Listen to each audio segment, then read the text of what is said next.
Okay, next, let's catch up with Chloe, which is not easy at all because this senior geology major is often out and about doing field work in the local mountains and canyons. In fact, she just got back from the Grand Canyon. Now she's up in Logan Canyon, about 10 minutes from campus, to talk to us about the hands-on research and activities at Utah State. Chloe, you are on.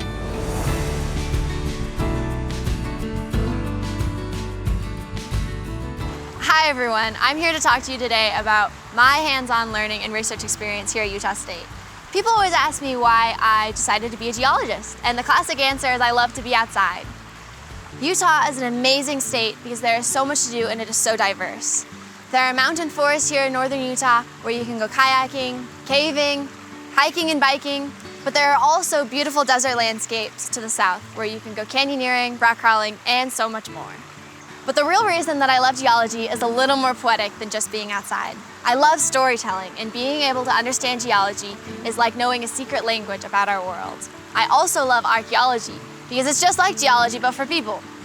Being in the geoscience department has given me so much opportunity and experience, from working in various labs to going on class field trips throughout the year. I've been on trips to Topaz Mountain, Yellowstone, the Grand Canyon, and some random fields in Idaho to look at small volcanic features called cinder cones, just to name a few. All courses have corresponding labs where we get to practice our field skills, such as using geologic compasses, called Bruntons, and taking scientific field notes. We also work a lot with microscopes, where we analyze individual mineral grains, which is called petrology. Rocks and minerals really put on a show underneath microscopes. Now, not everybody in my department is a nature nut, and we have several impressive labs where students spend a lot of time. I have been lucky enough to work in a lot of these labs, such as our optically stimulated luminescence lab, which we call OSL. We also have state-of-the-art equipment in our chemical labs, such as our inductively coupled plasma and X-ray fluorescent machinery.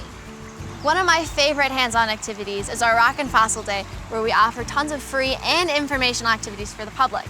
Every professor makes a presentation, whether it's a talk on the Pleistocene Lake Bonneville, which left footprints in our valley, or demonstrating how stream systems work. Not only is this event informational, but it's also fun. We have tons of kids' activities such as Pangea puzzles, tours of our in-house museum, and free dinosaur cookies. I mean, who doesn't love free dinosaur cookies? Well, that's all we have time for today, but if you do end up at Utah State, make sure to join the Geology Club so that you can get a taste of the beautiful outdoors right here. What's next, Alex?